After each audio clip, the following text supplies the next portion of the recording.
Assalamualaikum warahmatullahi wabarakatuh. Anda rindu mendengarkan kajian-kajian dari ustadz-ustadz kita dari Aceh? Kunjungi channel YouTube Maulizul Akbar NAD.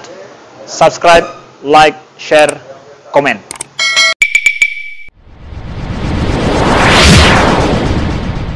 Pengajian ini kita pahala terus Pak, semua pahala. Nanti penutup pahala kalau sempat, ya, tidak lama waktu, tutup dengan 2 rakaat salat isyraq. Itu hadisnya hasan. Dan ada 2 hadis kuat. Jadi kalau ada yang mengatakan apa semayangnya, hana mampu pegak semayang isyraq, ini orang enggak pernah baca hadis dan tidak mau meluaskan bacaan. Jadi baik gaduh dengan matan takrib baju-baju. Cuba luaskan bacaan, baca, ya, pasti dapat. Ya. Jadi ada solat itu. Namun jangan solat ketika matahari sedang naik. Ini saya ingatkan kembali, karena ada sebahagian semangatnya kuat tapi enggak ada ilmu. Enggak boleh solat ketika matahari sedang naik, sedang tuluk. Tuluk ini enggak boleh. Ini 15 sampai 20 menit. Makanya tunggu sampai 15 sampai 20 menit. Sekarang 6.20 berapa sekarang? Mulai dari matahari naik.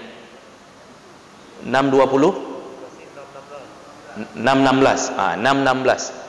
Sedang sekarang sudah 6.18 atau 6.20. Berarti tunggu 15 menit lagi baru boleh melakukannya. Jangan langsung lakukan habis pengajian ni. Tunggu Pak. Namun yang bagi ada yang kewajiban, itu segera pulang tidak mengapa. Karena ini perbuatan sunnah.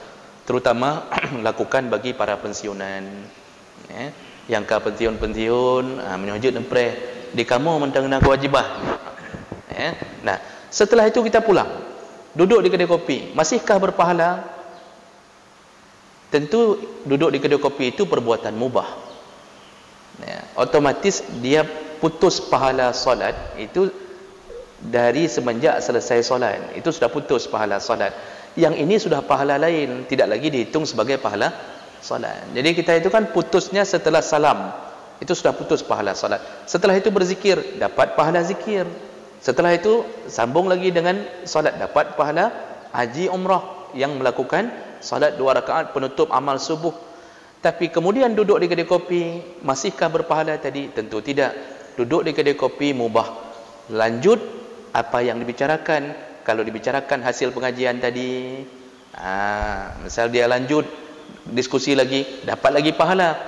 Tapi kalau bicaranya masalah politik, ya, masalah pilkada 2024, masalah ada rencana buat PPKM lagi, macam-macam Pak. Itu mubah, pekerjaan mubah. Kalau ngupat berdosa. Jadi itu tidak lagi disebut dalam rangka solat.